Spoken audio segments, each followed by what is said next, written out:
Pronto, galera, é isso daí. Vamos começar aqui a nossa boa e velha aula de exercícios aí, referente ao capítulo 7. Eu tinha deixado aí um concatenado de problemas para vocês trabalharem, principalmente para essa parte de derivada, né? Então, não sei se vocês tiveram tempo, chegaram a trabalhar em todos, e se vocês têm algum específico aí para perguntar, ou se vai na minha ordem. O que vocês acham aí? Vocês têm dúvidas aí, como é que foi o assunto e tal?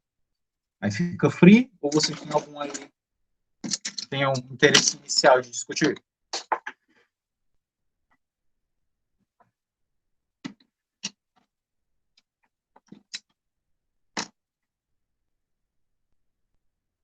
Ninguém? Nenhuma sugestão? Beleza. Então, vamos fazendo aqui. Então, eu vou escolher algumas aqui para a gente fazer. Vou colocar aqui o velho Guidorizo do lado.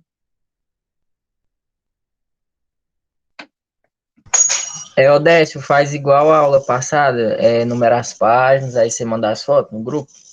Na hora, tranquilo. Quem não tem lousa para bater foto, né, cara?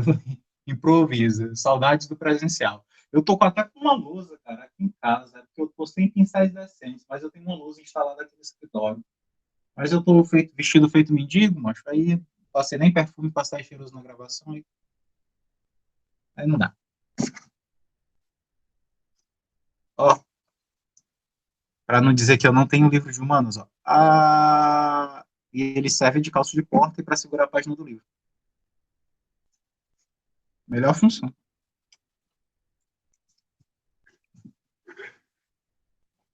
Ó, página 1. Pessoal, vamos lá o exercício 3 daquela seção lá de derivadas, ok? Ele diz o seguinte: seja f definida em um intervalo i com valores em Rn. Suponha que f' de t é o vetor nulo para todo t pertencente a i. Prove que existe uma constante k vetorial, que vai de k1 até kn, pertencente ao Rn, tal que f de t é igual a k para todo t em i. Então, tu tem uma função f, beleza? Vetorial. Então, ela é uma certa f de t, que está lá f1, f2, até um fn, que ela tem o seguinte comportamento. A f' de t, a derivada de f com respeito a t, é o vetor nulo. Ou seja, a derivada dela é nula para todo t pertencente a um determinado intervalo. Ou seja, quando tu pega a função, deriva e substitui por algum valor que esteja dentro desse intervalo, sempre dá zero. Aí eu quero que tu prove, na verdade, o que eu quero que tu faça? Eu quero que tu prove que existe um certo vetor k de coordenadas k1, k2, obviamente até kn, né, já que a função está no Rn, os vetores dela têm que estar no Rn, satisfazendo isso daqui.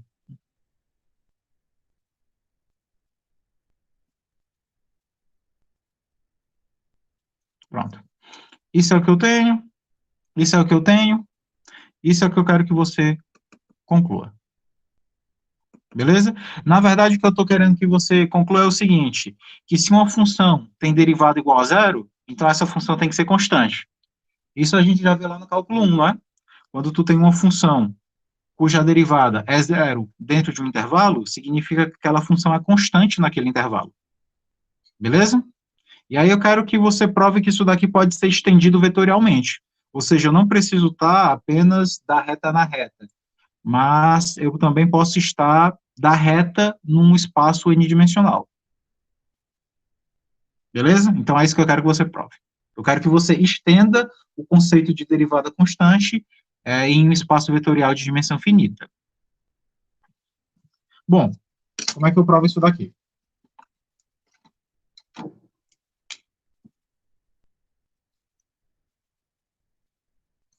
Prova.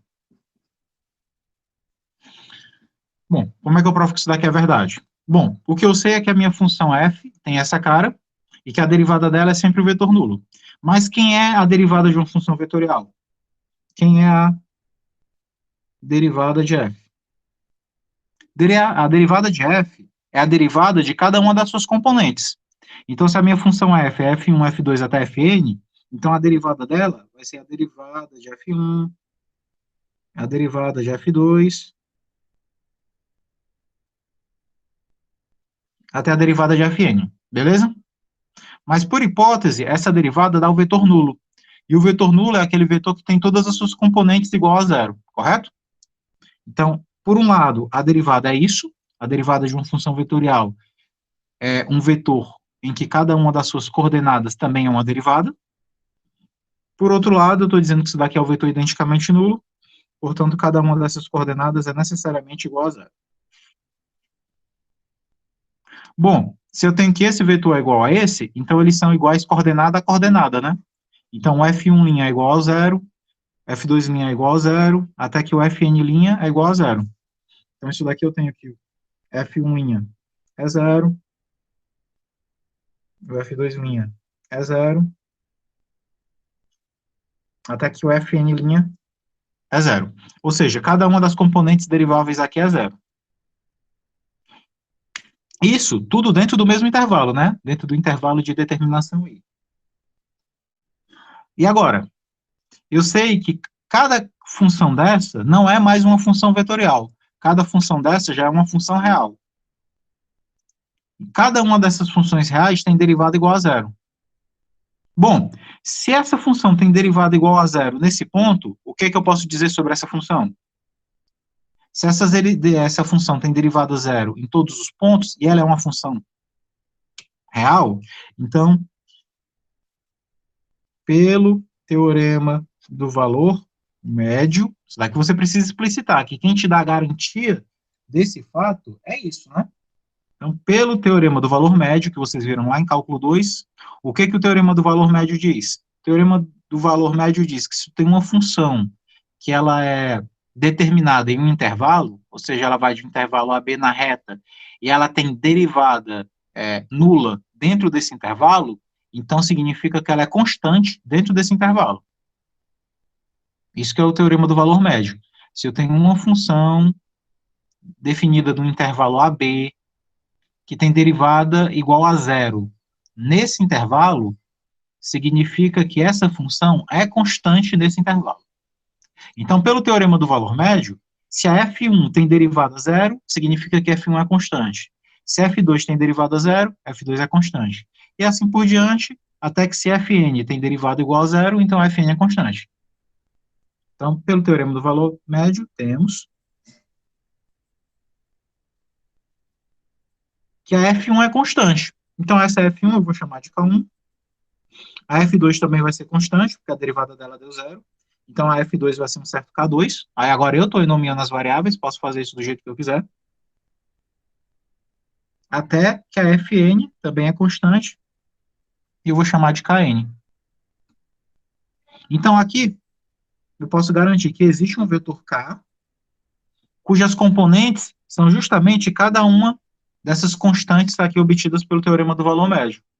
Então, o k é formado pelo k1, pelo k2, até chegar no kn. E aí, de fato, ó, a F1 é constante, a F2 é constante, a F3 é constante.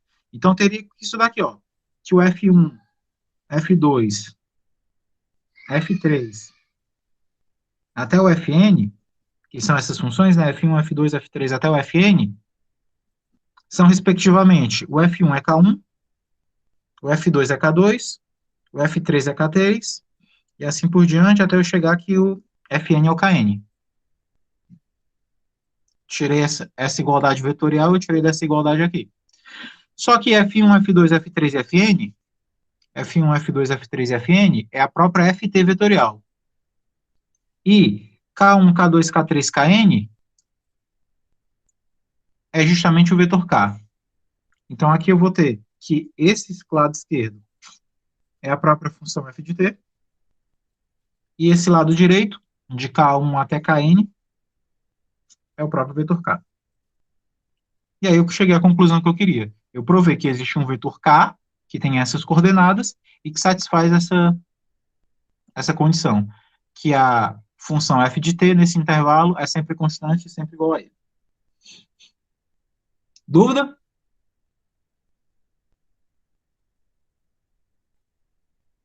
Dúvida nesse problema? Não. A sacada aí seria o teorema lá, né, Odessa? Isso, Que teorema do valor se a médio. gente não não lembrasse, não teria como garantir que isso acontecesse. Tem não. Sem o teorema do valor médio, você não tem como garantir que uma função que tem derivada zero no intervalo vai ser constante naquele intervalo. Você teria que, de fato, invocá-lo. É ele que te dá a garantia. É assim, você quer.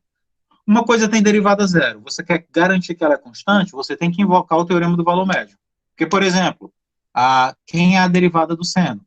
A derivada do seno é o cosseno. O cosseno, ele se anula no π sobre 2. Então, se tu olha a função seno, a derivada dela é cosseno e ela se anula no π sobre 2. Mas em outros pontos ela não se anula. Então, se tu imagina um intervalo de 0 até π, entre 0 e π você tem o π sobre 2, né? Ou seja, entre 0 e 180 você tem um ângulo de 90 graus, que anula o cosseno. Só que, nesse intervalo, de 0 a π, o único momento em que o cosseno se anula é no 90, que é no π sobre 2. Então, por exemplo, você já não pode usar o teorema do valor intermediário aí, porque ela não se anula no intervalo inteiro. Ela se anula localmente em um ponto.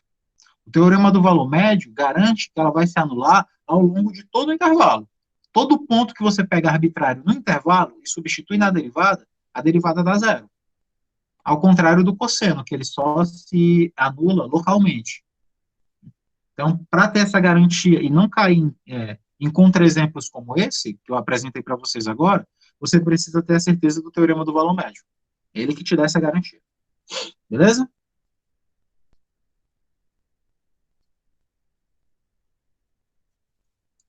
Nessa mesma sessão, pessoal, questão 4, questão muito bacana também. Seja f de no R3, função f, está aqui definido no intervalo i. Esse i é um subconjunto da reta, viu? Às vezes o Guidoris não coloca, mas toda vez que ele se refere ao i, é um subconjunto da reta. No R3, derivável até a segunda ordem, e aí suponha que existe um número real lambda, tal que isso daqui acontece. Né? Então, diz que existe lambda, pertencente aos reais, tal que isso daqui acontece. Tal que o vetor aceleração é um múltiplo escalar do vetor posição. Isso aqui é uma coisa que em física vocês costumam ver muito, né? O vetor aceleração, que é a segunda derivada da função com respeito ao tempo. Imagine que esse f aqui não seja f de força, seja de deslocamento, né? Isso daqui é um certo k vezes v, vezes f, aliás. Ou seja, a segunda derivada é um múltiplo escalar do vetor posição. Aí eu quero o seguinte, eu quero que você prove que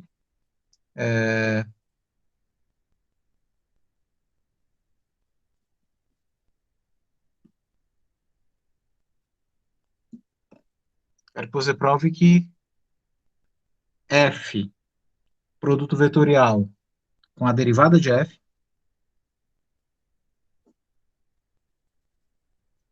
é constante.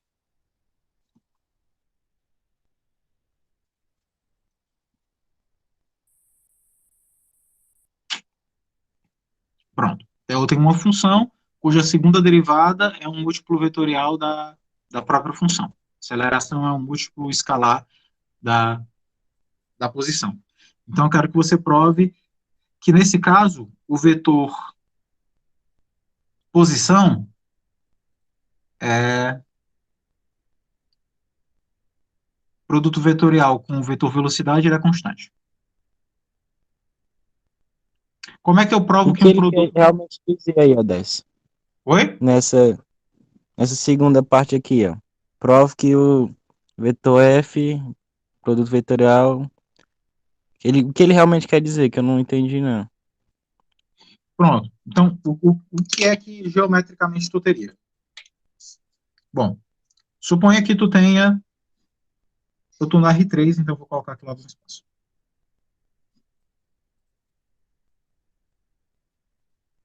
Então, imagine que tu tem um gráfico de uma função, né, uma função do R3. Então, tu imagina que ela seja um negócio assim.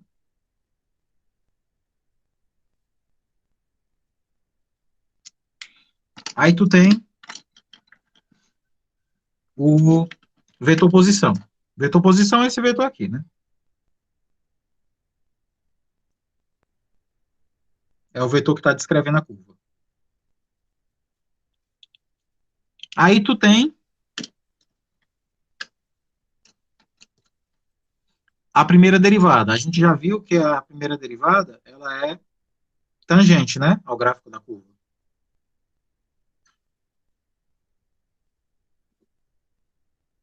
Pronto. E quando eu digo que a segunda derivada, ela é um múltiplo da própria função, eu estou dizendo que esses dois vetores, eles são paralelos, correto? Porque a gente diz que dois vetores são paralelos e somente se eles são múltiplos um do outro. Então, se eu estou dizendo Sim, que se eu estou dizendo aqui que a segunda derivada é um múltiplo desse, então eu estou dizendo que, na verdade, o vetor segunda derivada, ele é paralelo a esse vetor aqui, ao vetor posição. Então, pode ser que o meu vetor posição esteja aqui e o meu vetor derivada esteja por aqui. Aí vai depender muito da natureza desse K, né? Se K for positivo, esses vetores têm o mesmo sentido. Se o K for negativo, ele tem sentido oposto, né? Então, vamos supor que eles têm o mesmo sentido. Então, esse carinha aqui é a segunda derivada de f com respeito ao tempo. Então, essa é a situação que tu tem. O vetor posição, o vetor primeira derivada, que é sempre tangente, o vetor segunda derivada, que pela condição dada no problema, é um múltiplo vetorial. Então, tem mesma direção. Se eu considero o K positivo, ele tem mesmo sentido. Obviamente, eles não têm o mesmo módulo, porque o vetor segunda derivada é K vezes o outro. Então, se esse vetor F tiver um módulo X, a segunda derivada vai ter um módulo KX, né? K vezes ele.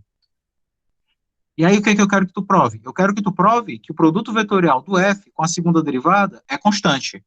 Ou seja, quando tu faz a regra da mão direita e pega aqui o vetor posição e o vetor derivada e faz o produto vetorial, que nesse nosso caso ele está apontando para cima, né?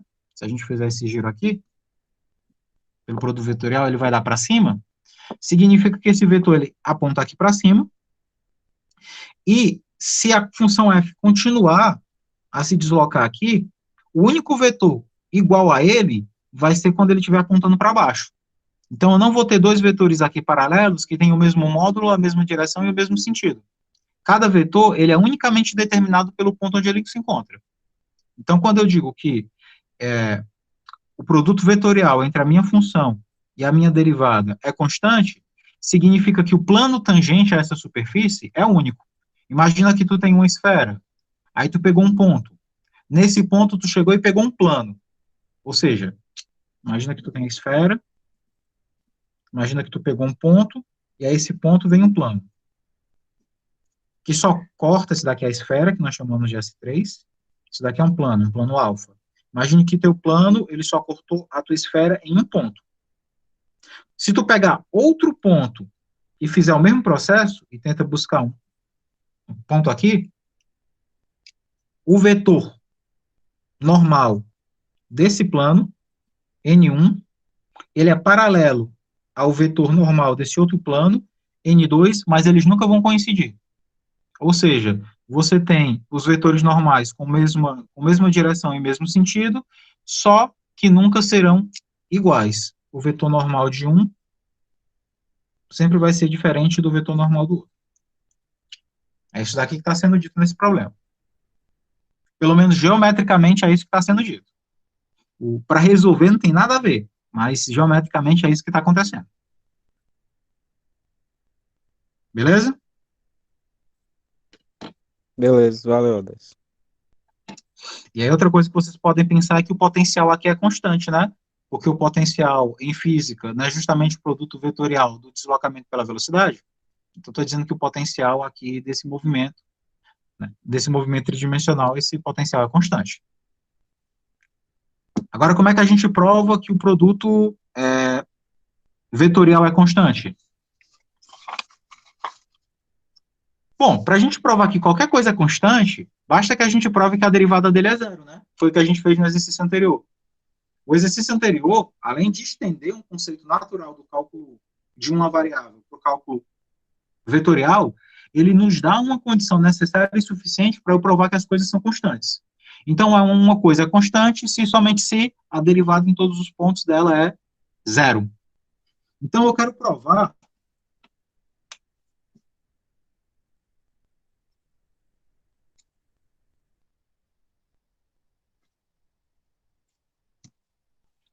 que isso daqui é constante.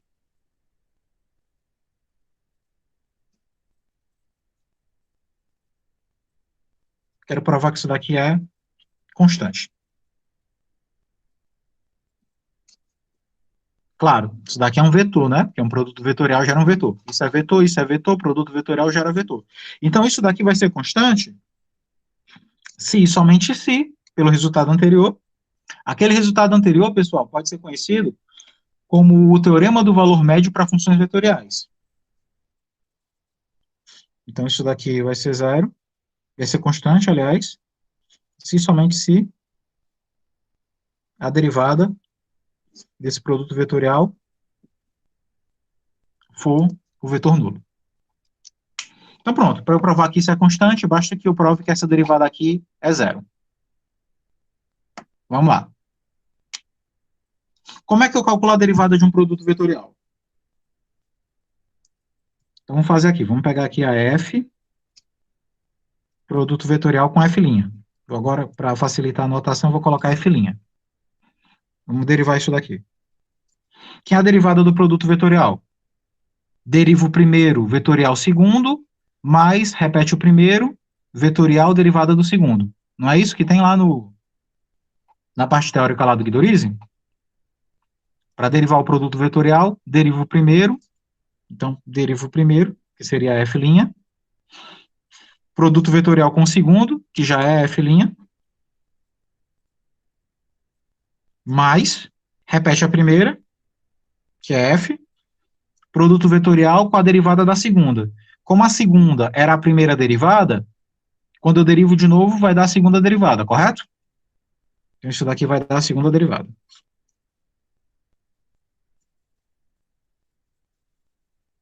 Bom, gente, isso daqui é um produto vetorial. O que ocorre quando eu faço o produto vetorial de um vetor por ele mesmo? Produto vetorial de um vetor por ele mesmo dá o vetor nulo, né? Porque os vetores são paralelos, e a gente viu lá em geometria analítica que vetores paralelos no produto vetorial dá zero, né? Dá o vetor nulo. Então, f', vetor f', dá nulo. Mas, aqui eu tenho f, produto vetorial, com f duas linhas. Por hipótese do problema, a segunda derivada de f dá kf. Então, se eu pego e substituo esse dado aqui, essa segunda derivada de f vai dar kf.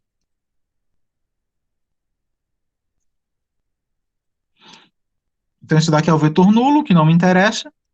Esse K no produto vetorial tem uma propriedade lá dos produtos vetoriais que a gente viu, que quando eu tenho uma constante no produto vetorial, eu posso tirar ela do produto vetorial, correto? Do jeito que eu tiro constantes dos limites e das integrais, eu posso tirar a constante do produto vetorial. E aí eu posso fazer K, que multiplica, produto vetorial de F com F. Só que, novamente, o produto vetorial de F com F dá o vetor nulo. Então, isso daqui dá K vezes o vetor nulo. E K vezes o vetor nulo é o vetor nulo. Tradução, o que eu concluo daqui? Que quando eu pego a minha função e faço o produto vetorial pela minha derivada, e derivo, isso deu zero. Se isso deu zero, pelo teorema do valor médio para funções vetoriais, se essa expressão na sua derivada deu zero, significa que essa derivada, então, que essa função, então, é constante. Então, aqui eu tenho f, vetor f', Isso é constante. E aí a gente finaliza a demonstração.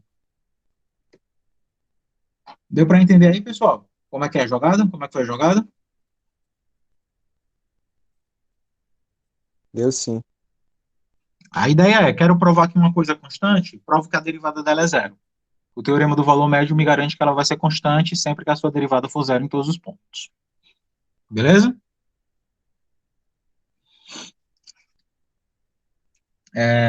Outra aqui que é bem bacana, nessa mesma página, a 5.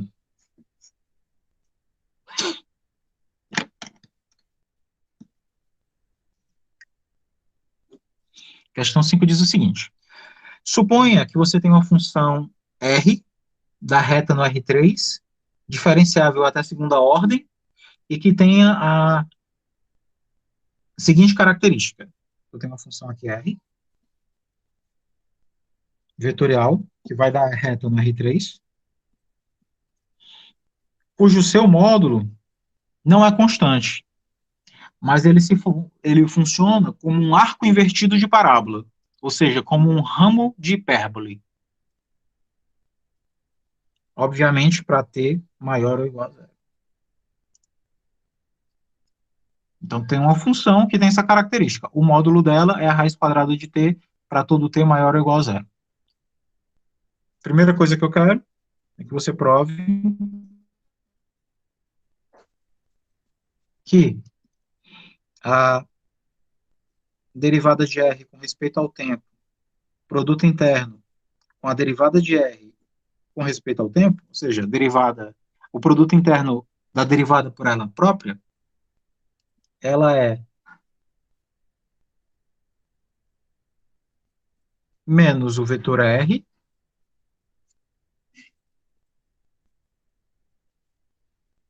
derivada segunda de R com respeito a T2. É isso. Isso que eu quero que você prove. Que o produto interno do vetor velocidade pelo vetor velocidade é, na verdade, o próprio vetor posição multiplicado pelo vetor aceleração. Isso fisicamente é estranho, né? Tu pega a velocidade pela velocidade, aí isso daqui dá o próprio deslocamento no sentido oposto, vezes a aceleração. Isso é minimamente estranho, né? Quando você pensa fisicamente. Só que se tu interpreta isso daqui melhor, isso daqui é a velocidade, isso daqui é a velocidade. Então, o produto interno da velocidade pela velocidade.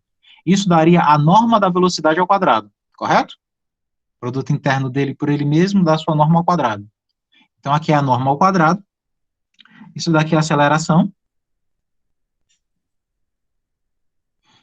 E isso daqui é o espaço. Então, está pegando o espaço, multiplicando pela aceleração. Isso daqui dá o quadrado da norma. Ou seja, vocês lembram do gráfico dessa função, pessoal, da raiz de x?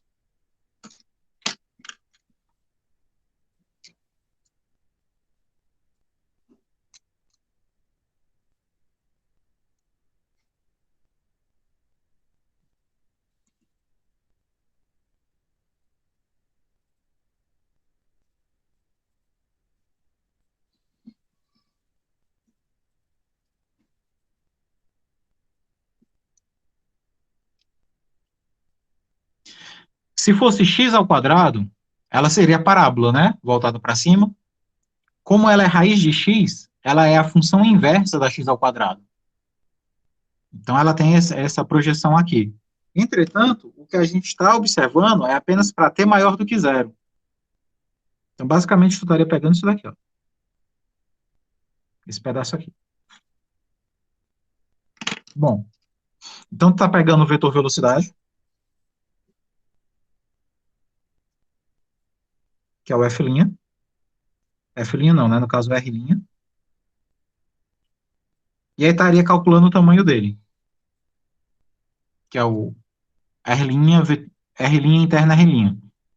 Isso daqui dá o próprio vetor posição, só que agora no sentido oposto. Então, você imagine que a princípio, a R tivesse esse deslocamento para cá, ó. Ela está se deslocando menos R' para lá.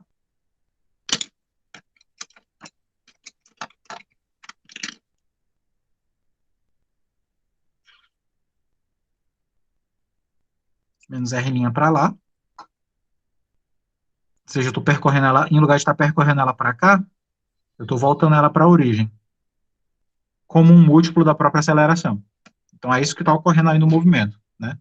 Esse movimento semiparabólico aí, ou hiperbolóico. Hiperbolóico. Como é que a gente prova isso daqui?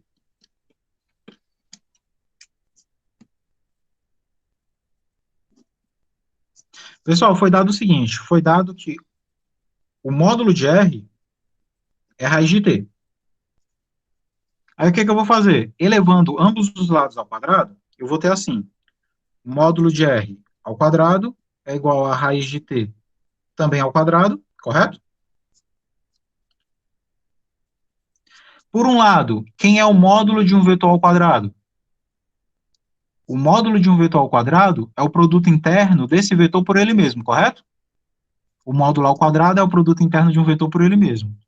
Então, isso daqui dá R, produto interno com R, igual, e aqui a raiz quadrada de t ao quadrado, para t maior ou igual a zero, dá o próprio t, né? Como se o radical se cancelasse com o expoente. Beleza? Então, essa expressão é equivalente a essa. Aí, o que eu vou fazer? Eu vou derivar ambos os lados dessa expressão. Quando eu derivo, como é que você faz a derivada do produto interno? Derivo o primeiro produto interno com o segundo, mais, repete o primeiro, derivada do segundo. Igual, e como eu derivo desse lado aqui também, então a derivada de t é 1.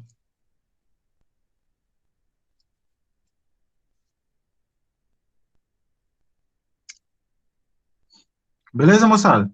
Tranquilo? Então, produto interno de R' com R, mais produto interno de R com R', lembre que o produto interno, ao contrário do produto vetorial, ele é associativo, né? Aliás, ele é comutativo. Então, esse cara e esse, que só mudam de ordem, mas tem igual valor. Então, produto interno de R' com R, mais produto interno de R com R', que é a mesma coisa, dá 2 vezes o produto interno de R com R'. Tudo isso é igual a 1. Beleza? Tranquilo. Mas o que eu quero provar é alguma expressão que tenha o R' com R' e que também apareça R2'. Por enquanto, não tem isso daqui. Esse 2 eu vou passar para o outro lado dividindo. Então, vai ficar R', R' igual a 1 meio. E eu vou derivar novamente essa expressão. Derivando novamente, derivada do produto interno, derivo o primeiro, repito o segundo, mais, repito o primeiro, que no caso é o R, derivo o segundo, esse daqui já é derivada, quando eu derivo de novo, vai dar a segunda derivada, e do outro lado, o 1 meio, ele é constante, então quando eu derivo, isso dá 0. Beleza? Então, R' é justamente quem eu quero, né, que apareça no primeiro membro, que é o dr dt. Agora eu vou colocar aqui na linguagem que ele quer. R' vai ser o dr dt. Produto interno com o próprio R', que é o próprio dr dt. E aí esse cara que está aqui positivo, eu jogo ele para o outro lado negativo. Então isso daqui dá menos R vezes. Aqui é a segunda derivada de R. Então é a segunda derivada de R com respeito a T2. Que era justamente o que ele queria. Beleza, moçada? Então aí eu consegui provar o que eu queria. Que o produto interno de dr dt por dr dt é, na verdade, menos R, produto interno, com d2r dt2. Ou seja, da segunda derivada de R com respeito ao tempo. Deu para entender aí a construção? Deu sim, professor. Sim, senhor. Beleza, beleza. Então, às vezes, você tem que fazer esses joguetes. Esse é o item A. No item B, ele pede para você calcular o ângulo entre o R e a sua segunda derivada. Pelo desenho, você já tem uma ideia, né? Como eles são paralelos, ou vai dar 0 ou vai dar 180, né? Mas aí você tem que provar isso daí. Na verdade, ele diz no item B, seja θ o ângulo formado entre o vetor R e o vetor segunda derivada. Conclua que esse ângulo está no segundo quadrante, ou seja, ele está entre π sobre 2 e π.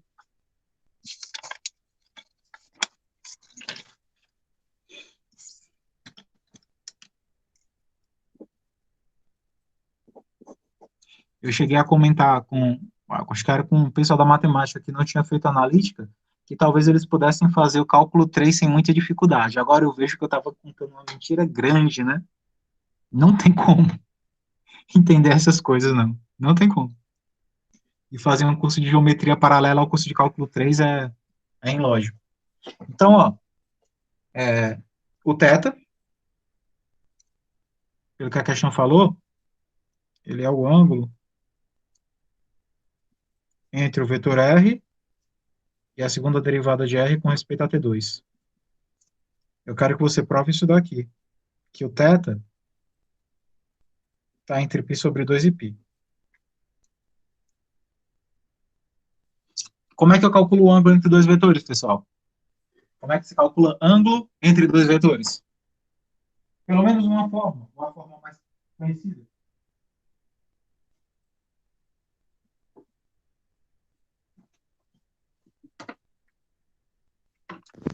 Eu lembro a parte do produto interno, que era o produto interno entre todos os vetores era igual ao módulo do primeiro ao quadrado, mais o módulo do segundo ao quadrado, mais o seno do ângulo. Aí meio que isolando o seno do ângulo, dá... A expressão, né? a expressão. Quase isso. Tu só errou aí porque tu disse produto interno e quando a gente usa o seno chama o produto vetorial. Produto vetorial. O caso cosseno chama o produto interno. Na verdade, tanto faz tu puxar pelo seno e pelo cosseno, porque o ângulo é o mesmo, né? Mas Uhum. como a gente, no problema, já está trabalhando produtos internos, para a gente conseguir construir o ângulo de forma mais fácil, a gente chama o produto interno, porque como ele chama o cosseno, porque como ele trabalha com produto interno, você já vai ter no problema os dados que você precisa. Mas a ideia do Wesley, ela seria útil se você estivesse trabalhando em lugar de derivada de produto interno com a derivada do produto vetorial, que é justamente o que a questão 6 do próximo problema pede. É a mesma coisa, só que usando o produto vetorial. Então, para você fazer isso daqui, é o seguinte, ó. Só adequando a ideia do Wesley e colocando um que vai ser menos trabalho para a gente fazer, vamos provar isso daqui. Bom, a gente sabe que o cosseno do ângulo entre dois vetores é o produto interno entre eles,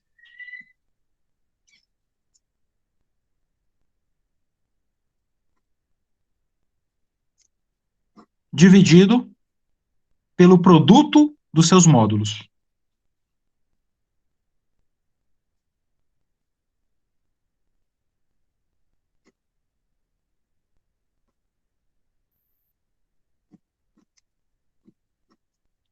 Pronto. Então, cosseno do ângulo é o produto interno entre eles, dividido pela norma dos seus vetores. Ok? É isso daqui que a gente tem. Bom, o que a gente tem aqui? Ó, produto interno de R com a sua segunda derivada. Lá pelo item E, o produto de R pela sua segunda derivada era menos dr dt, isso daqui é a consequência do item A, menos dr dt. Tudo isso dividido por R, né? Pelo módulo de R. A gente viu que o módulo de R, pelo que a questão deu, é raiz quadrada de t, vezes o módulo da segunda derivada.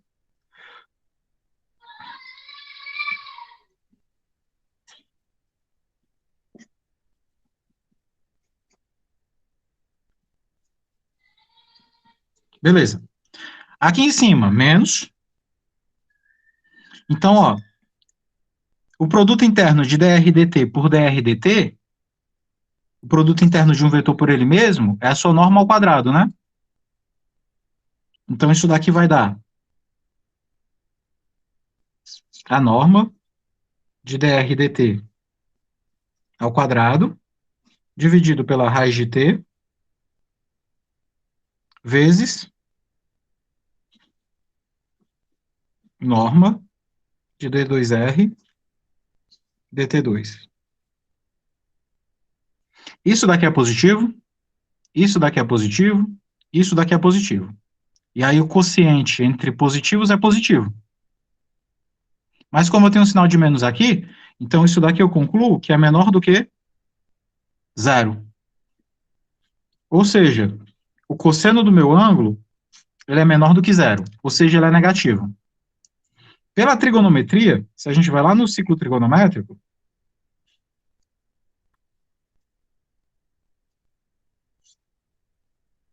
em que quadrantes o cosseno é negativo? Lembrando que o cosseno, normalmente, ele corresponde aqui ao eixo do x. Em que quadrantes? Segundo e o terceiro. Justo, no segundo ou no terceiro. O segundo vai de π sobre 2, que é o 90, até π, que é o 180, e o terceiro vai do π, que é 180, até o 3π sobre 2, que é 270. Só que quando a gente define ângulo entre vetores, a gente define como um cara que vai entre 0 e π. Quando você define ângulo entre vetores, digamos aqui você tem um vetor U e um vetor V, daqui a gente construiu lá em analítica, o ângulo deles ou é esse ângulo θ, ou é esse ângulo alfa, tal que alfa mais θ é π, ou seja, é 180 graus, né? É π radianos. Ou seja, quando eu vejo o ângulo entre dois vetores, eu sempre tenho que buscar o menor ângulo possível de ser perfazido. Se eu girasse assim, ó, nesse outro sentido, para dar mais do que 180, eu estaria dando a maior volta possível. E a ideia, e além disso, eu estaria no sentido horário. E a gente sabe que a trigonometria funciona no sentido anti-horário, né? Tanto que os quadrantes são primeiro, segundo, terceiro e quarto. São no sentido anti-horário. Então, quando eu observo o ângulo entre vetores, ou eu pego um ângulo agudo, ou eu pego o seu suplemento, que é aquele ângulo que, somado com o ângulo inicial, dá 180 graus. Então, quando eu defino ângulo entre vetores, lá na analítica, a gente define como um ângulo que está entre 0 e 180 graus. Então, como o meu cosseno é negativo, ou ele está no segundo ou no terceiro. Ele não pode estar no terceiro, porque os ângulos do terceiro quadrante são ângulos maiores do que 180. E pela definição de ângulo entre vetores, pela construção de ângulo entre vetores, eles têm que ser menores do que 180. Portanto, no terceiro quadrante eu não posso estar.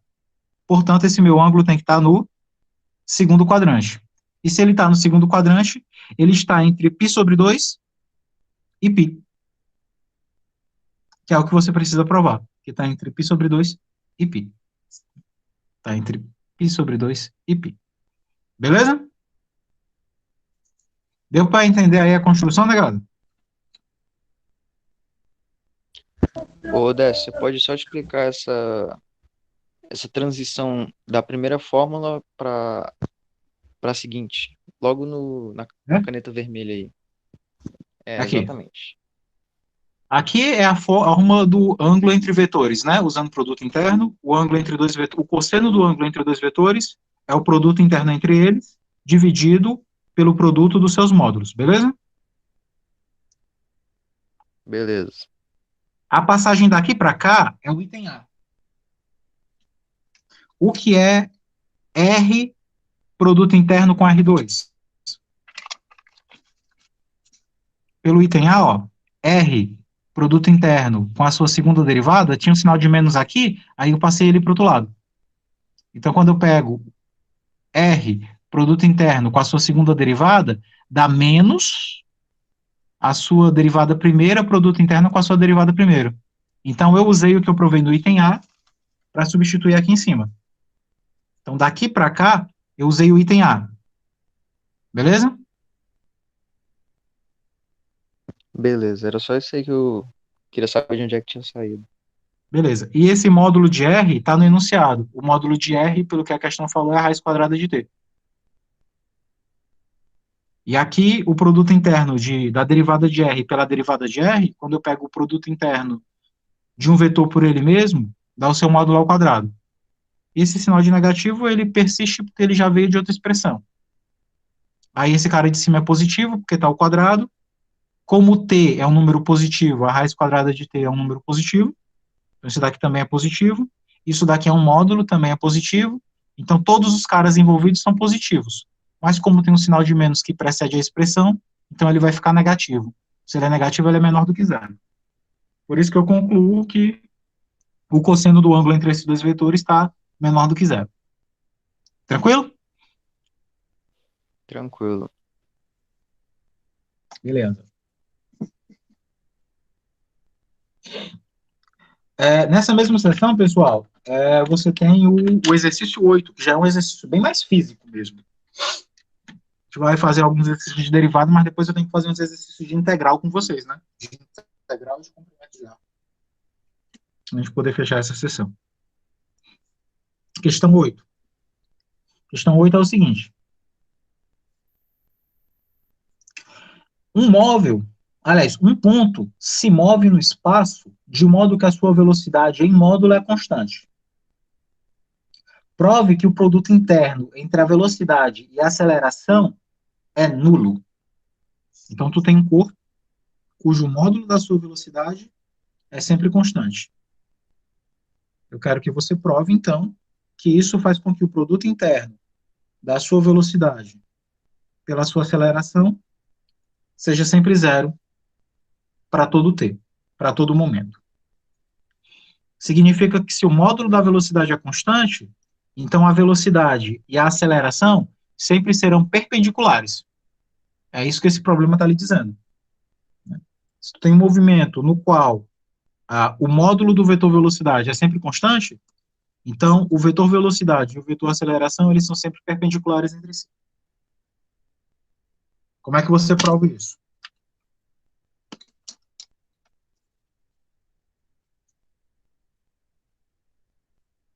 Bom, se a norma do vetor velocidade é constante, se eu elevo ambos os lados ao quadrado, vai ficar a norma de v ao quadrado igual a k ao quadrado.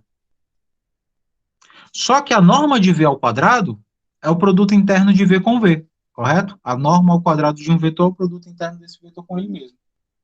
Então, isso daqui é v, v.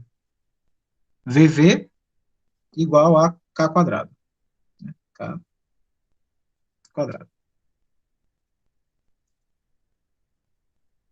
Bom, e aí eu vou pegar e vou derivar isso daqui. Por que que eu vou derivar? Porque a expressão que eu desejo tem a aceleração. E eu sei que a aceleração é a derivada do espaço com respeito ao tempo, né? Então, eu posso pegar e derivar isso daqui. Então, vamos lá, ó. Derivando isso daqui, ó. Deriva a primeira, produto interno com a segunda, repete a primeira, deriva a segunda, e a derivada de k ao quadrado é zero.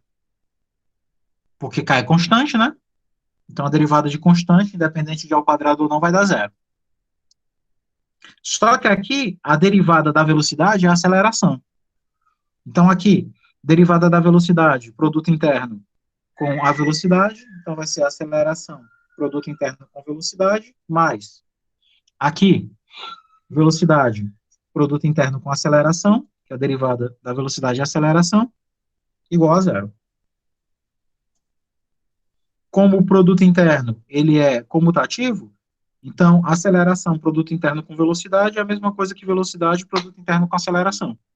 Então, estou somando um cara com ele mesmo, então é duas vezes ele. É duas vezes a velocidade, produto interno com aceleração. Igual a zero. Passando esses dois para o outro lado, velocidade, produto interno com aceleração, vai ser zero dividido por 2, que é zero. Que era o que você queria provar. Beleza? Décio, essa questão segue o mesmo raciocínio da anterior, né? É, bem próxima. É até bem próxima de outra que a gente, eu acho que tinha feito na semana passada. O ganho dela é mais físico, né? Se você tem um movimento no qual a velocidade é constante ponto a ponto, então o vetor aceleração e o vetor velocidade sempre vão ser perpendiculares. E é algo que se esperar, né? Movimento, o vetor velocidade, por ser uma derivada, ele é sempre tangente. O vetor aceleração vai ser sempre um múltiplo do vetor posição. A aceleração ela sempre vai estar por aqui. E aí, no caso, eles sempre vão ser perpendiculares um ao outro. Né? Tranquilo, pessoal? Tranquilo.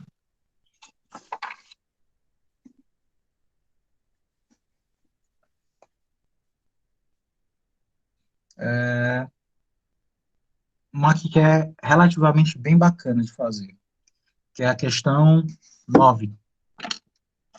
A maioria dessas questões eu solicitei que vocês fizessem, né? E colocassem lá no Classroom. Questão 9. Imagina que tu tem um movimento no qual a aceleração, a velocidade em módulo nunca é zero. Ou seja, imagine um movimento no qual o corpo nunca para. Ou seja, a velocidade nunca dá zero. Ele nunca passa pela origem dos espaços, né? Na verdade, não é nem isso. Se a aceleração nunca é zero, então ele nunca muda de sentido, correto? Porque não passar pela origem dos espaços significa que a função horária da posição nunca se anula. Se a derivada, se a função velocidade, a função horária da velocidade, ela nunca se anula, significa que o seu movimento nunca muda de sentido. Então, ela é eternamente, né, no mesmo fluxo. Então, imagine que isso ocorra, e aí, a partir desse movimento, cria o que a gente chama de movimento versorial. Lógico, o Guidoris não fala isso, né? Quem fala isso é o Afkin, o livro de física matemática que eu gosto de vez em quando ficar brincando com os exercícios dele também. Então, o que é um movimento versorial provocado por um movimento qualquer? Então, defina um T, que ele é, na verdade, a velocidade dividido pelo módulo da velocidade. Prove que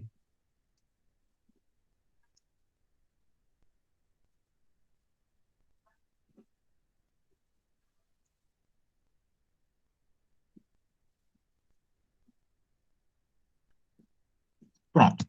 Então, prove que nessas condições, esse T, que é o versor do meu movimento, e a derivada do versor, eles são sempre ortogonais. Bom, isso daqui é um versor, né, pessoal? A gente estudou lá em analítica que um versor, ele é um vetor obtido a partir do outro, que você pega o seu vetor e divide, né? No caso, eu pego o vetor V, que é o vetor velocidade, e o divido pelo seu módulo. Obviamente, a principal característica desse sujeito é que ele tem a mesma direção de V, ele tem o mesmo sentido de V. Tá aqui o V, como esse cara é positivo, ele não muda o sentido de ninguém, também não muda a direção. Então, esse cara tem a mesma direção, tem o mesmo sentido, entretanto, esse cara, em módulo, ele tem uma peculiaridade. Esse cara aqui é unitário. Exato. O módulo dele é 1. Porque aí o módulo dele seria o módulo de V dividido pelo módulo de V. Como o módulo de V, por hipótese, é diferente de zero, nunca vai dar zero sobre zero, né? Aquelas clássicas indeterminações dos limites. Nunca vai dar zero dividido por zero. E se nunca dá zero dividido por zero, um número dividido por ele mesmo é sempre igual a 1. Ou seja, você tem um movimento aí no qual, dado, eu não sei se vocês conseguem enxergar fisicamente isso, eu nem sei se é muito bom sempre ficar falando de física, mas como vocês, não tem ninguém da matemática nesse curso mesmo, né? A gente faz um negócio aqui mais...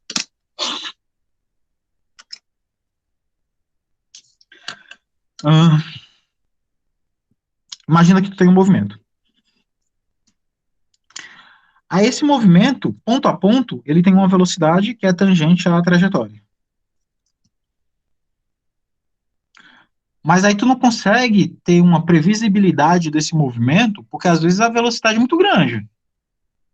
Esse tensor, vocês vão ver muito isso lá em, acho que, não sei se mecânica clássica você já vê em tensores não, mas em algum momento vocês vão ver esse campo de vetores sobre essa trajetória, ele é muito complicado porque ele pode ser assim, extraordinariamente grande, como pode ser efemeramente pequeno.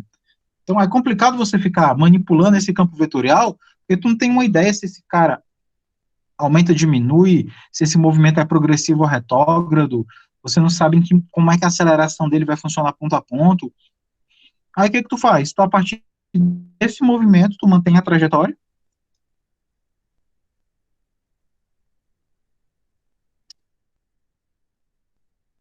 recorre por outro campo de vetores, ou aqui agora com controle de velocidade. Esses caras continuam ponto a ponto da mesma forma, como outrora os vetores V faziam.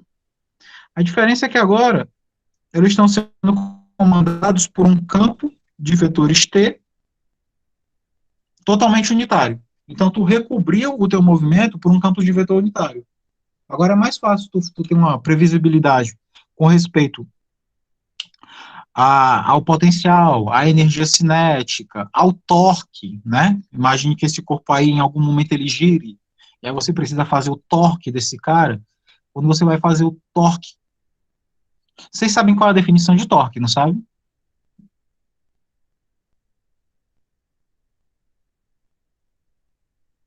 Isso é algo que eu devo, esse silêncio de vocês é algo que eu devo me preocupar, né? Vocês sabem a definição de torque? Eu acho que eu ainda lembro, não sei direito. Acho que eu ainda lembro. Torque é quando você gira o negócio, né? Ou seja, você pega lá Exatamente o que eu ia falar. você pega aí o produto vetorial do vetor força pelo vetor posição. É a famosa alavanca, né? Aí, imagine que você vai girar um negócio. Aí você vai girar um negócio que você não tem controle do tamanho, você bate, né? Assim, sendo bem chulo na definição. Então, agora você consegue fazer esse recobrimento de vetores. E o melhor possível é que quando você faz esse recobrimento de vetores, você vai ter que o vetor posição, ele sempre vai ser ortogonal ao vetor velocidade. Então, quando você imaginar aqui o vetor velocidade, né, esse vetor aqui ele vai estar sempre assim, ó. Então, além de construir um campo de vetores tangentes, você também conseguiu, de quebra, construir um campo de vetores ortogonais à sua superfície. Ou seja, você pode criar planos tangentes, né? Se você tem um vetor que é normal ponto a ponto a uma região dada, você acabou de criar uma coleção de planos tangentes à superfície. Aí você consegue construir, por exemplo, uma gama de controle do fluxo de calor da superfície. Então, se você não consegue controlar o efeito. Controlar não, porque você não controla essas coisas na natureza. Entendam controlar, saber medir as coisas. Então, se você quer medir, por exemplo, o fluxo de calor perdido por efeito Joule, sabendo que o efeito Joule é um efeito exotérmico, ou seja, quando você imagina o fluxo como vetor, o calor, ele indo do ponto mais quente, né, do mais frio para o mais quente, então você imagina esse fluxo aqui, ele vai sair da sua superfície. Para ele sair da superfície, ele vai ter que pegar um vetor que venha saindo. E esse vetor saindo é ponto a ponto ortogonal ao caminho que você toma. Então você acabou criando um caminho de fluxo de calor nessa superfície também. Então, por muitas vezes, é bom você criar um dispositivo como esse, que ele facilita a sua vida, porque ele mantém o sentido, ele mantém a direção, mas você consegue ter um controle numérico com relação ao módulo dele. E esse controle numérico acaba dando também um controle sobre as suas derivadas. O controle da derivada dá aqui, ó, que é o que eu vou fazer agora. Eu quero provar que T e derivada de T são ortogonais. Para provar que elas são ortogonais, basta que eu prove que o produto interno entre elas é zero, correto? Que o produto interno dando zero, você sabe que esses caras são ortogonais. Então, eu vou fazer o seguinte. A princípio, eu teria que fazer uma derivadazinha aqui, né? Porém, qual é a principal característica desse cara? Por construção.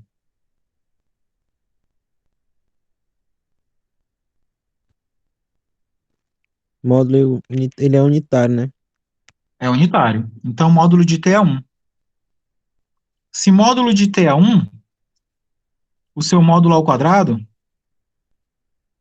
também é 1. Só que o módulo dele ao quadrado é o produto interno dele por ele mesmo,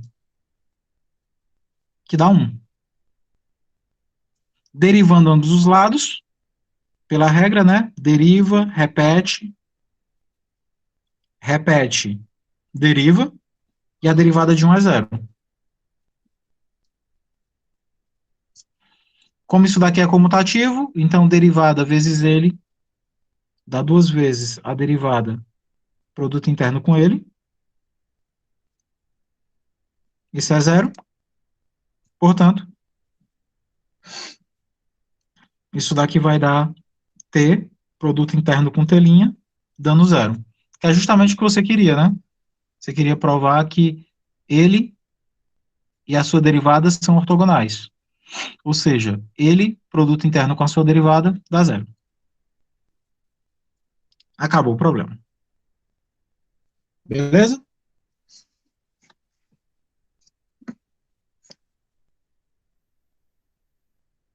Tranquilo. Problema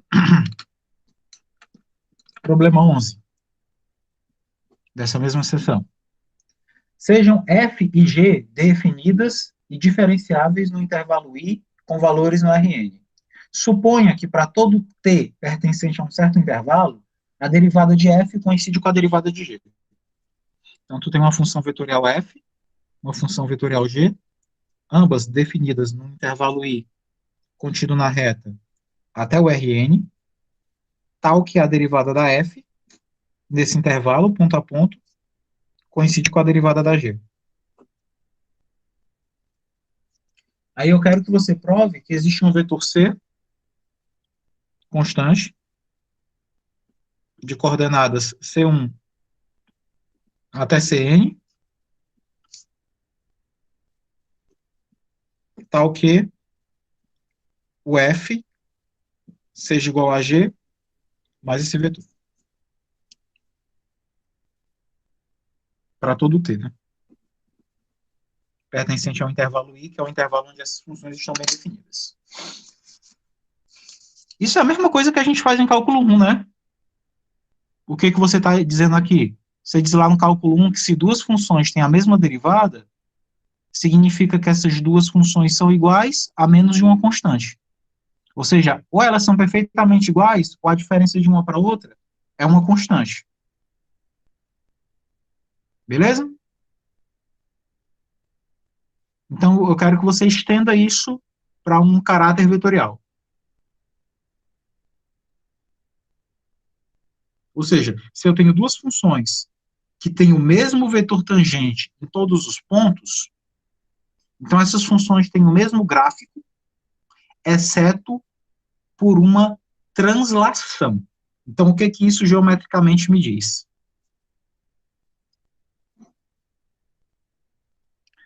Se eu tenho duas funções que têm os mesmos vetores tangentes,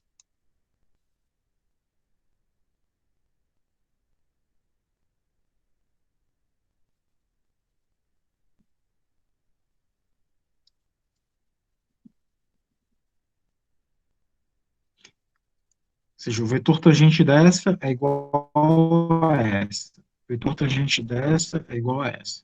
Então, todos esses vetores tangentes aqui, ó, sei lá, tangente 1, tangente do 2, tangente do 3, tangente do 4. Então, tangente do 1 seria igual ao tangente do 2, o tangente do 3 seria igual ao tangente do 4. Ou seja, todo tangente aqui em cima que teria índice ímpar será 2k mais 1, seria igual ao tangente do outro que teria índice par, 2k mais 2. todos os tangentes do campo de cima seriam iguais aos tangentes do campo de baixo. Então, significa que esses dois gráficos são iguais. A diferença é que tem um mais para cima e um mais para baixo. E essa diferença de quem está mais para cima e quem está mais para baixo, que seria, sei lá, essa pseudo-diferença aqui, ó,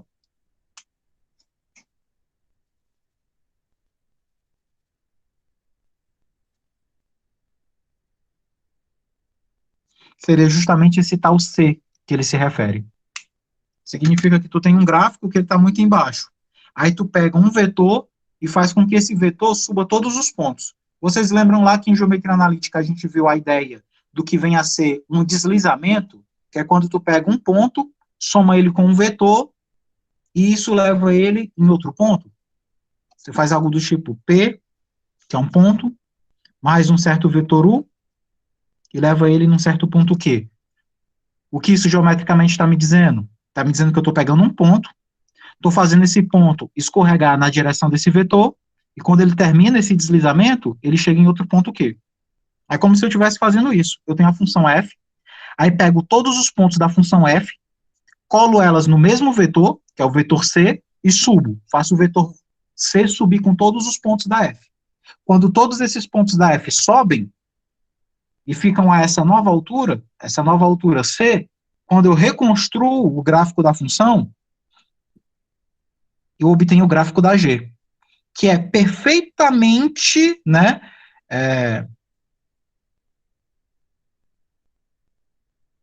perfeitamente isotópico, esse era o termo que eu estava procurando.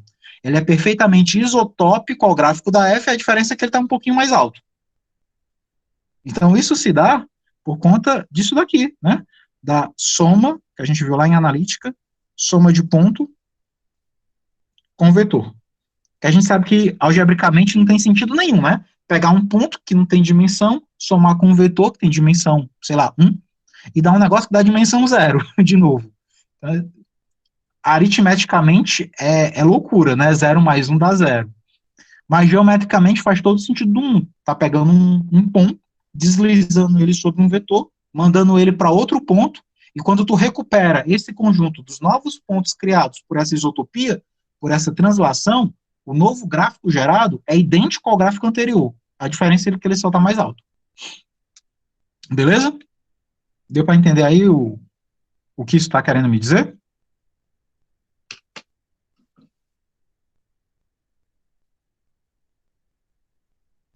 Deu sim, André. Eu sinto Deu falta certo. das interpretações geométricas e físicas do Guidoriz. Ele tem ótimos exemplos, mas que só se encontra se o cara não interpreta. Tem tanta coisa legal aqui, de geometria, de física, de tudo.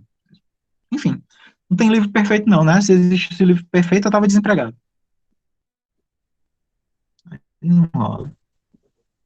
Lá vai eu trabalhar no bebezão, fazendo sanduíche. Aí não ia dar certo, porque eu ia comer a matéria-prima, né? Aí tava ruim, eu ia manter-me desempregado do mesmo jeito. A vida dura. Então vamos lá. Eu quero provar que se eles têm derivada em todos os pontos iguais, então eles vão só se diferir por uma constante, que é justamente essa constante de translação. Então como é que eu provo isso daqui? Provo. Bom, hipótese.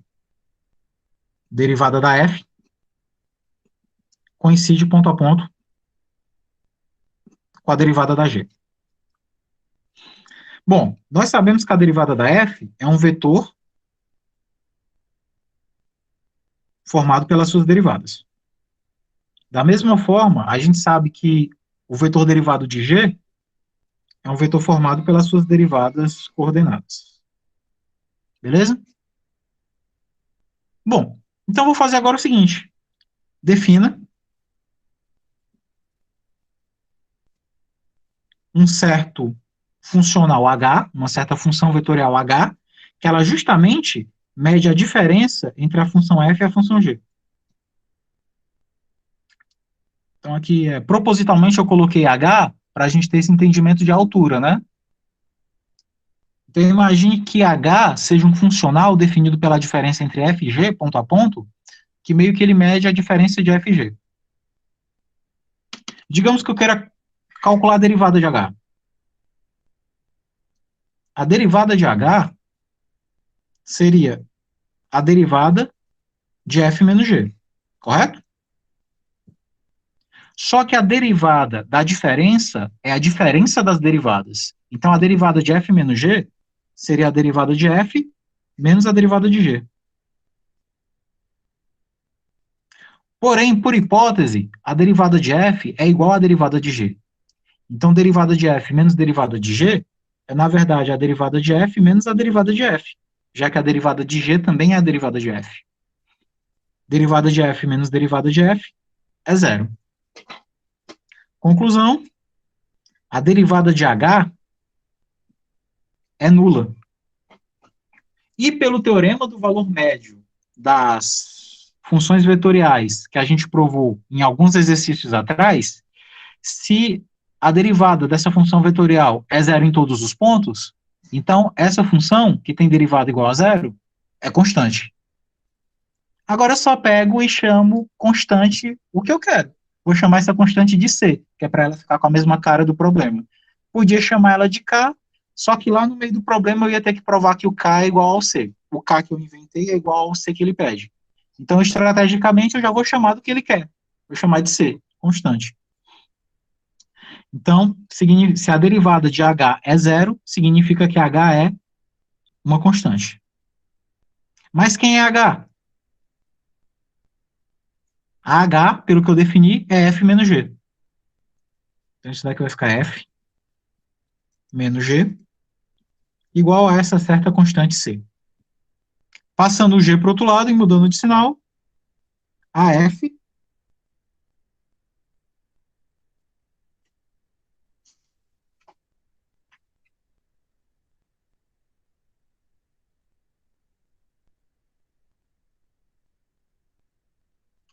vai, pessoal.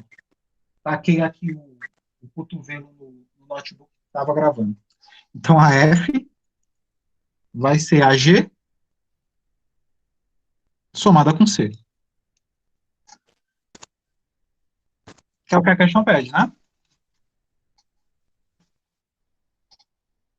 Na verdade, a questão pede o contrário, né? Que a G é F mais C. Mas se a G é F mais C, então o contrário também é válido. Porque na prática isso está lhe dizendo que uma função é igual a outra somada com uma constante.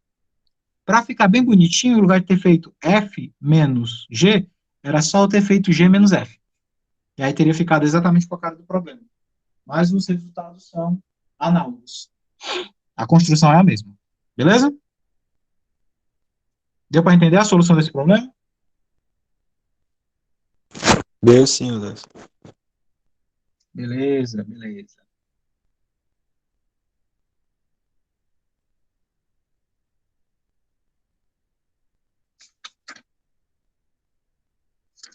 Bom, então tá bom de derivadas, né? Vamos agora fazer um pouquinho de integral. Então, passando lá para outra sessão, que é a 7.6, espero que vocês tenham tido um pouco de tempo para trabalhar nesses problemas.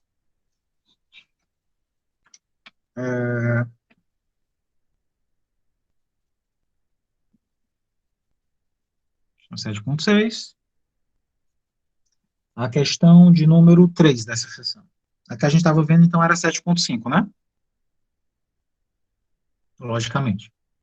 Então, problema 3. Seja f de um intervalo AB no Rn contínua e g, então aqui, a função f, de um intervalo AB, obviamente esse intervalo está contido na reta, aplicado sobre o Rn, contínua. Isso daqui é importante, porque a gente sabe lá do cálculo 2 que uma função é contínua. Se uma função é contínua, então ela é integrável, né? Então, defino aqui uma função g, que ela é a integral de 0 a t da função f na variável s ds. com esse t pertencente ao intervalo AB.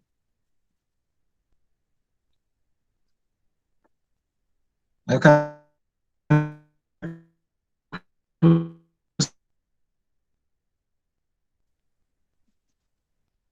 que a derivada de g com respeito ao tempo é a função de f com respeito ao tempo.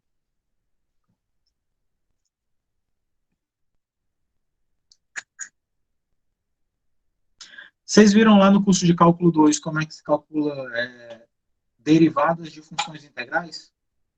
Ou seja, como é que se aplica o teorema fundamental do cálculo?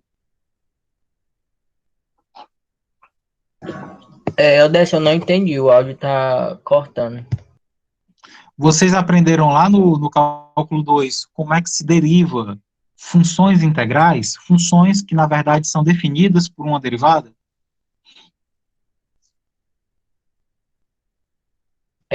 Multiplico por um diferencial, é? Não.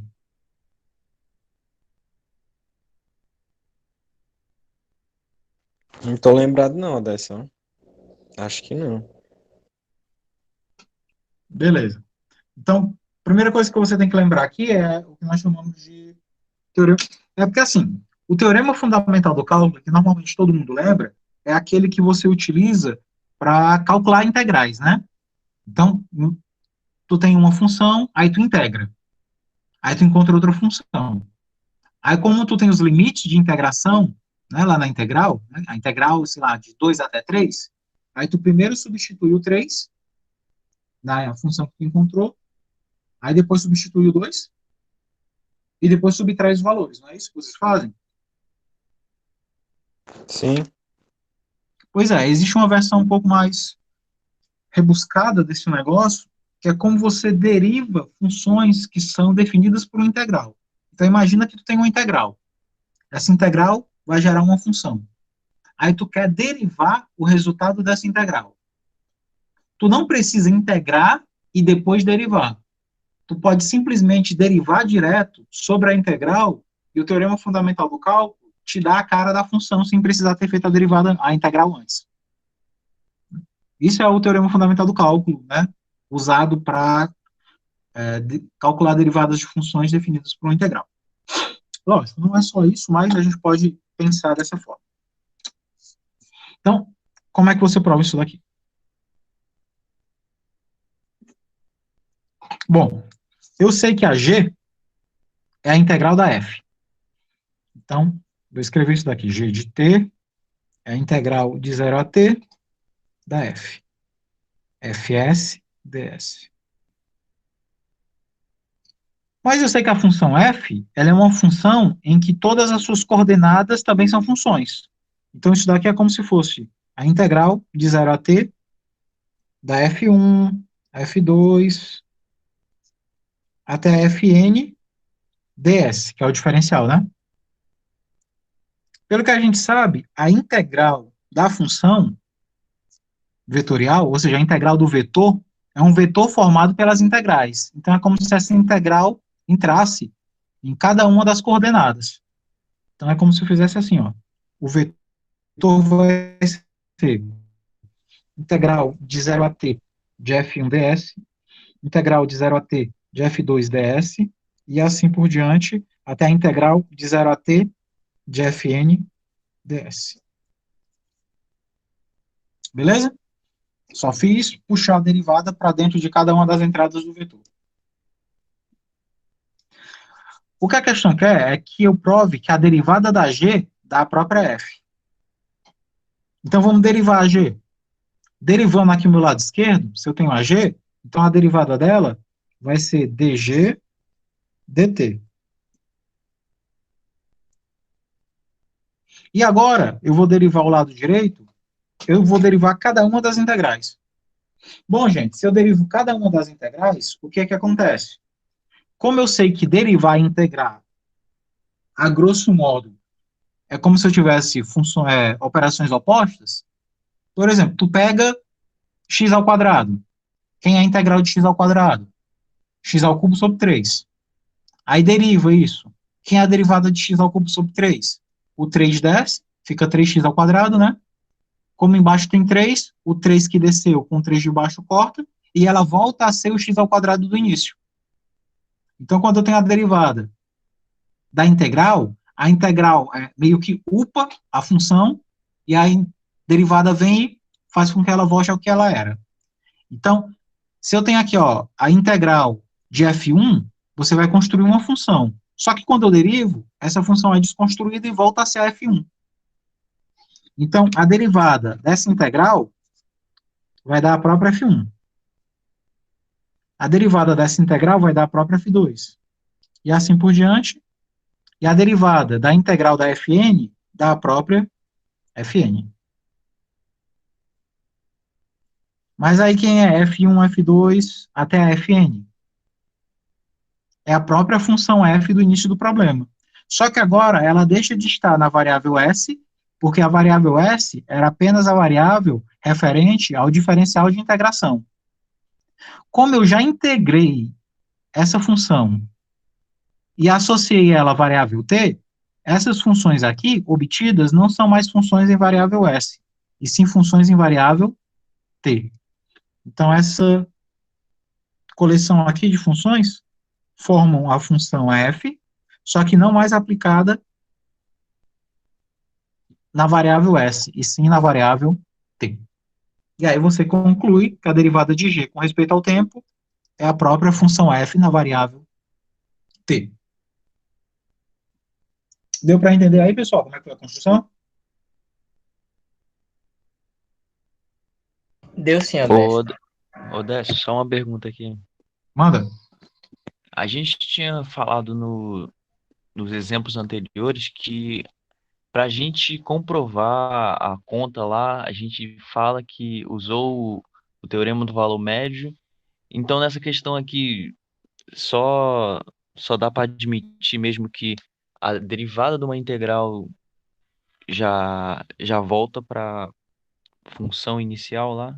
Não precisa justificar nada, não?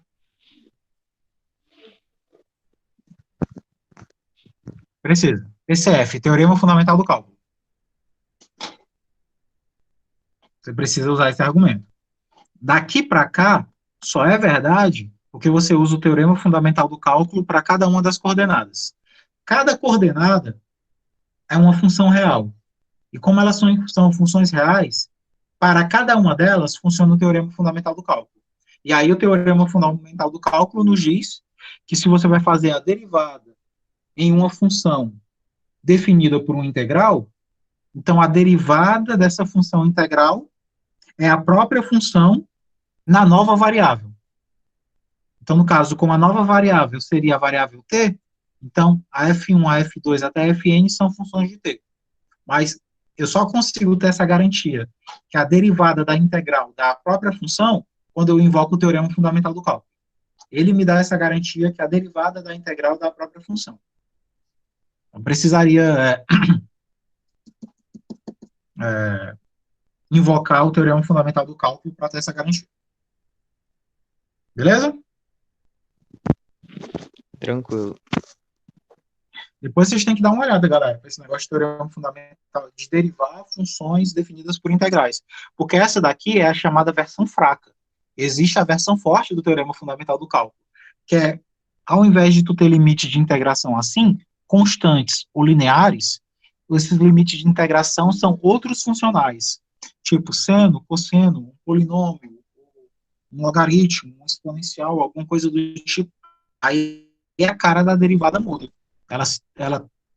Ela vira um teorema fundamental do cálculo junto com uma regra da cadeia. Aí ela fica um pouquinho mais complicada. Se aparecer em algum caso como esse durante o percurso aqui do cálculo 3, eu coloco um exercício para a gente trabalhar. Né? Mas acho que é no Guidorize, acho que é no Guidorize 1 que ainda tem isso. São funções definidas por integral. Ou é no 2?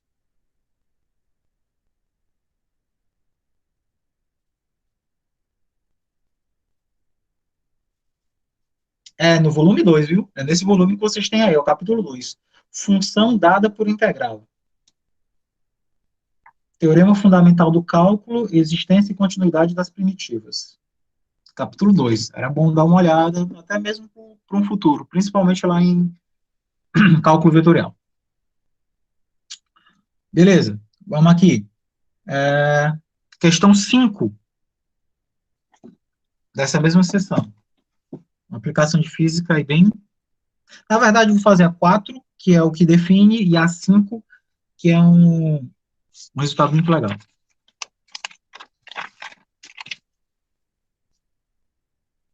Olhando aqui o horário.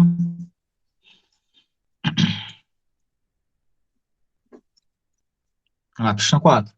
Questão 4, seja F uma força, dependente do tempo, que atua sobre uma partícula entre os instantes T1 e T2. Supondo F integrável entre T1 e T2, o vetor I,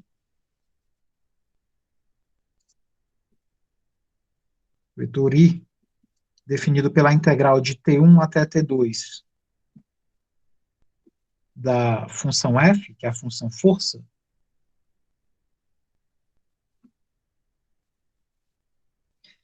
denomina-se impulso de F no intervalo T1, T2. Calcule o impulso de F no intervalo de tempo dado. Aqui tem vários, né? Tenho aqui um exemplo de 2 dimensões, mas eu vou fazer um exemplo de 3 dimensões. Tá? Vou dar aqui a F, que tem a seguinte cara. 1 sobre 1 mais t na direção I, mais t ao quadrado na direção J, mais K, direção K. E aí eu quero que você calcule isso daqui no intervalo 0,1. Ou seja, de forma instantânea, né? De 0 a 1 segundo. Como é que é o impulso de uma força dela saindo da origem, passada a 1 segundo. Bem explosivo.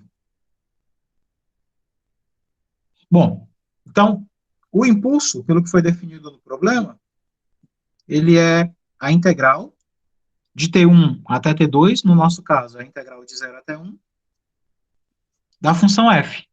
A função f é essa daqui. Eu vou colocar ela em coordenadas, né, tirando o i, j, k e colocando apenas os valores.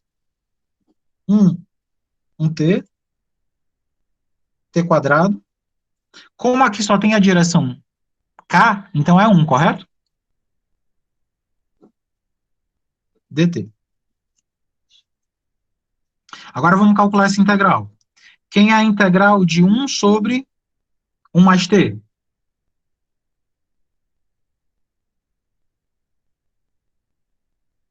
Quem é essa integral aí, pessoal? De 1 sobre 1 mais t?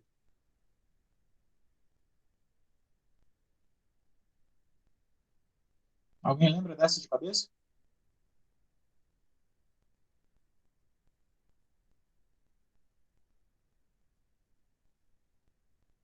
Não, né? É o ln, o logaritmo natural do módulo de 1 mais t. Quem é a integral de t ao quadrado?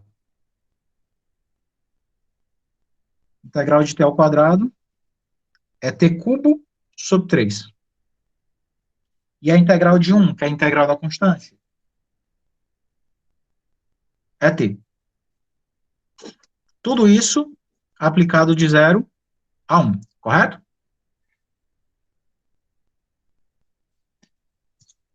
E aí, pelo teorema fundamental do cálculo, primeiro eu vou substituir por 1, depois eu vou substituir por 0.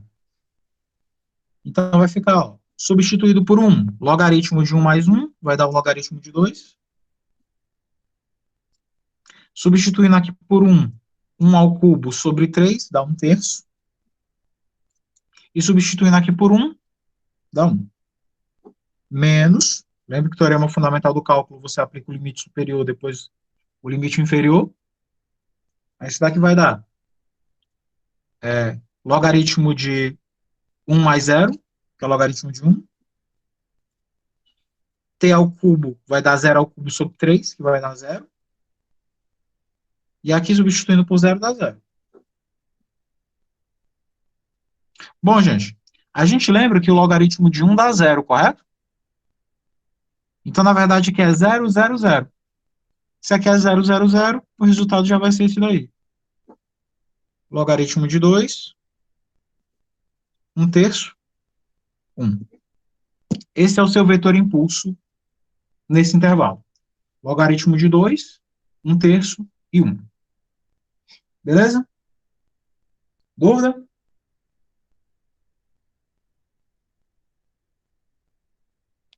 Tranquilo. Vocês têm só que lembrar das integrais, né? Seja de cabeça, seja fazendo um cantinho, tem que lembrar de como você integra uma função de uma variável real. Aí vem o exercício interessante.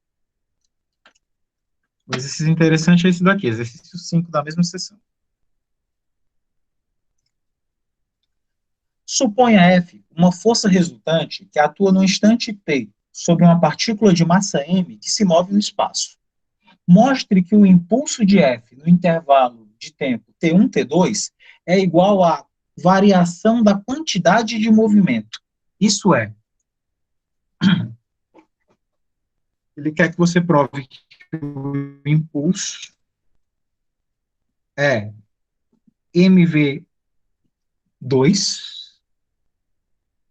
menos mv1, onde m é a massa do corpo, V1 e V2 são, respectivamente, as velocidades no instante T1 e T2.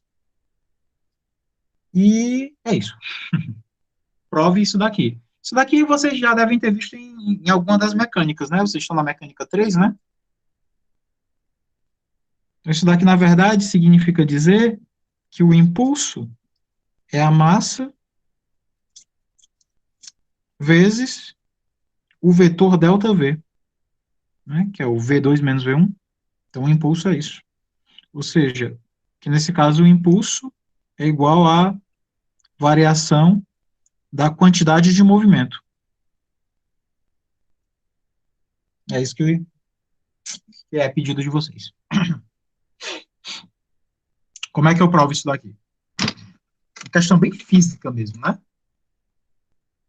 Mas aí a gente pode esmiuçar usando o cálculo vetorial.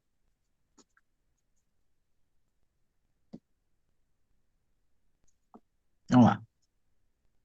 Prova. Bom, impulso.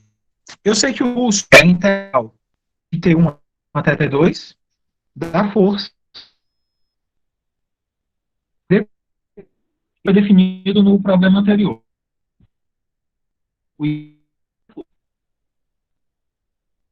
Só que eu sei uma coisa sobre a força. A força é o produto da massa pela aceleração. Como a massa ela é uma grandeza escalar e a aceleração é uma grandeza vetorial, então eu posso escrever integral de T1 até T2, força é massa vezes o vetor velocidade, vezes o vetor aceleração, dt. Correto? Como m é a massa e a massa é constante, eu posso tirar essa massa da integral.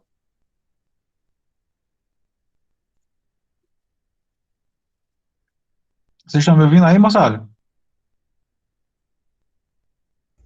Agora sim, André. Agora Tá sim. O Beleza. áudio e a imagem não tá muito legal, não. Mas É. parece que melhorou um pouco. Internet. Então, ó, a gente sabe que o impulso é a integral de T1 até T2 da força. Isso foi definido lá na questão anterior. Mas eu sei, pela segunda lei de Newton, que a força é massa vezes aceleração. A massa é uma grandeza escalar, a aceleração é uma grandeza vetorial. Então, eu posso continuar com o mesmo tipo de integração, que é a integração vetorial, porque eu saí aqui do vetor força e tenho agora um múltiplo escalar do vetor aceleração. Então, posso continuar com o meu problema com a mesma estrutura. Como a massa ela é uma grandeza constante, eu posso tirar ela da integral. E aí faço massa vezes a integral de T1 até T2 da aceleração dt. Beleza? Então, isso daqui é massa vezes a integral de T1 até T2. E, pessoal, o que é aceleração? A aceleração, ela é a derivada da velocidade, correto? Derivada da Sim. velocidade com respeito ao tempo. Então, eu posso reescrever a aceleração como sendo a derivada da velocidade com respeito ao tempo. dt, dt. E aí eu posso escrever o seguinte: massa vezes. Gente, a integral da derivada é a mesma derivada da integral. Todo mundo concorda? Que tanto faz eu integrar e depois derivar, como primeiro derivar e depois integrar? Basta que você pense aí no exemplo do x ao quadrado. X ao quadrado. Aí eu primeiro derivo. 2x. Aí eu integro. X ao quadrado. Aí você pega o x ao quadrado. Primeiro eu integro. X ao cubo sobre 3. Depois eu derivo. X ao quadrado. Você acaba chegando no mesmo resultado. Beleza? Tanto faz a ordem que você quiser. Aqui eu tenho a integral da derivada. Então, posso mudar isso daqui e fazer a derivada da integral. Então, vai ser m vezes a derivada da integral de T1 até T2. E agora eu vou integrar quem? Como eu já puxei a derivada para fora, eu vou integrar a velocidade. Vou pegar aqui.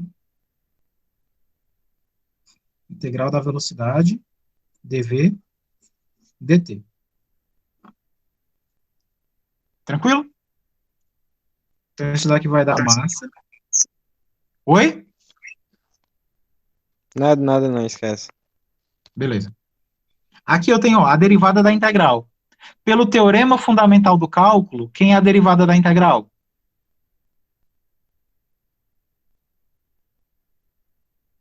É a própria função. É a própria função. Só que agora a função, ao contrário do que tinha naquele primeiro exemplo que a gente fez, ela não está indo do 0 até o t. Ela está indo do T1 até o T2. Aí o que o cara estrategicamente faz aqui? O cara faz o seguinte, m, derivada dt, e vai quebrar a integral da seguinte forma, ó. Integral de T1 até 0, da v dt, mais a integral de 0 até T2, da v dt. Vocês lembram dessa característica aqui que você pode fazer nas integrais? Você pode Sim. pegar... Como é, Marcos? Não, tô dizendo que eu lembro dessa característica aí. Beleza, você pode pegar e cortar um intervalo em duas integrais, né? Então eu vou de T1 até 0, depois eu vou de 0 até T2. Da mesma forma, eu estou indo de T1 até T2, né? Só que agora expondo claramente que eu vou passar ali por um zero, ou por um ponto qualquer arbitrário, né? Não precisa nem ser um zero. Porque se fosse zero, ia ficar subentendido que esse tempo é negativo, né? Esse zero aqui, na verdade, não é um zero, zero. Ele é um ponto arbitrário. Vamos colocar aqui um A. Pronto. E aí, o que acontece? Isso daqui fica M, que multiplica. Bom, eu vou aqui, nessa primeira integral, trocar os limites de integração, de posição. Por que eu vou fazer isso? Porque lá naquele primeiro exemplo que a gente fez, que foi o problema 3, sempre ia de 0 até a constante, né, Alice? Ia de 0 até o tempo que eu queria. Aqui está ao contrário, está do tempo até a constante. Então, eu vou pegar e mudar os limites de integração, de ordem, de posição. O T1 vai para cima, o A vai para baixo. Mas o que acontece no integral quando eu mudo os limites de integração de ordem? Ela fica negativa, é? Isso, ela muda de sinal. Então, isso daqui vai ficar m ddt, aqui vai ficar menos a integral de A até T1, vdt, né? Mudei a ordem dos limites de integração, mudei o sinal da integral. mais integral de A até T2 de V dt. Beleza? Agora eu posso usar o teorema fundamental do cálculo, porque agora está tudo bonitinho do jeito que eu quero. Derivada de uma integral que sai de uma constante até um ponto t qualquer. Integral que sai de uma constante até um ponto t qualquer. Agora sim eu posso aplicar o teorema fundamental do cálculo. A derivada dessa integral vai dar a própria v, só que aplicada sobre t1. E a derivada dessa integral vai dar a própria função v, só que aplicada a t2. Então, esse m que é constante continua, vezes. Esse cara aqui vai dar menos, né? Porque tem o menos aqui anterior à integral. Menos v aplicado a t1, menos v aplicado a t1, que é a velocidade no instante t1, só que negativa, mais v aplicado a t2. V aplicado a t2. Correto, moçada? Então, isso daqui dá m, que multiplica.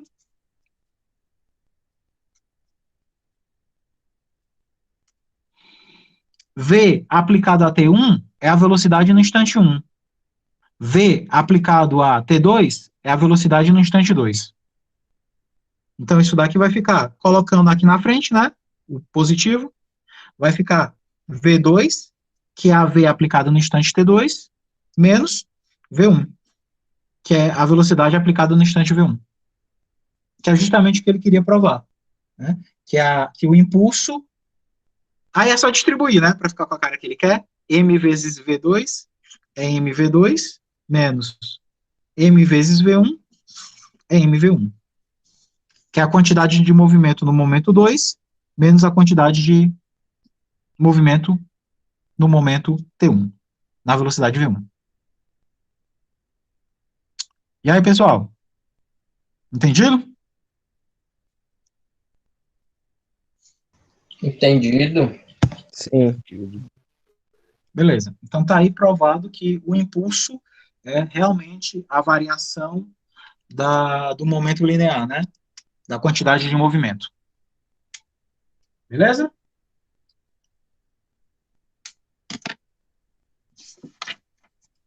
E por fim, galera, o último tópico que a gente tinha, a última sessão, que é a 7.7, é a sobre comprimento de ar. Mas aí a gente tem 8 minutos para acabar a nossa história aqui, e aí na prática a gente vai pouquíssimo conseguir fazer isso daqui. Então, eu vou ver aí depois se eu gravo e mando alguma coisa desses exercícios para vocês, porque não vai dar tempo não. É ilusão fazer metade das coisas que eu quero. É ilusão. Então a gente vai ficar com esses exercícios aqui, pelo menos a gente treinou bastante essa parte de derivada integral, porque na verdade, galera, comprimento de arco não é a coisa mais... Vocês devem ter visto o comprimento de arco em cálculo 2, não foi? Aquele negócio da integral de A até B, da raiz quadrada, de 1 mais a derivada da função elevada ao quadrado. Vocês Que a lembram de ter gente visto viu. isso? Foi um dos últimos Como conteúdos aplicação. da disciplina. Isso, como Foi aplicação o de integral, último, né? na verdade, né, Marcos? Isso, igual rotação também, se eu não estiver enganado. Aquele negocinho lá do rotação em torno de um eixo. Isso, o volume dos sólidos, né? Quando você gira o gráfico da função em torno do x ou do y, né? Isso, justamente. Você gira em torno do x, π vezes a função ao quadrado dx na integral, se é em torno do y, é π x f de x dx, né? Que ela gira em torno do x.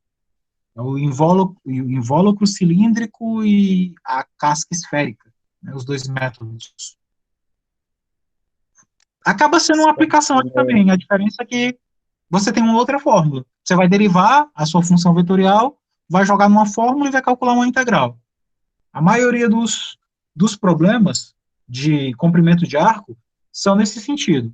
Os que eu vou querer trabalhar com vocês, obviamente, são aqueles que têm algum sentido físico por trás, ou então tem alguma beleza geométrica diferenciada. Beleza? Beleza. Dúvidas, perguntas? Odécio, o negócio aí do teorema do valor médio. Não, como é? Do teorema do cálculo, quer dizer. Ele tá Certo. no livro, volume 1, né? Isso. Não, ele está aqui no volume 2, No volume 2. né, no capítulo 2 do volume 2. Certo. Capítulo 2 do volume 2. Mas isso é na forma forte, né, Odessa? Não, até na forma fraca. Na fraca também? Não tem no É, volume 1. é na seção 2.3, 2.4 e 2.5. Certo. É isso aí. Depois dê uma olhada, ou então depois eu procuro algum exercício que vai aplicar alguma coisa da teoria que a gente vai ver, e aí eu uso como exemplo um negócio desse. Não é muito difícil, não. Eu posso depois até mandar um vídeo para vocês só com um exercício. Por mais que você não tenha visto a demonstração, ou não entenda toda a natureza geométrica, formal do negócio, pelo menos vocês vão saber fazer a conta quando aparecer, né? Certo, certo. Beleza, galera. Então, vou aqui interrompendo a gravação. Mais alguma dúvida? Por hora é só isso.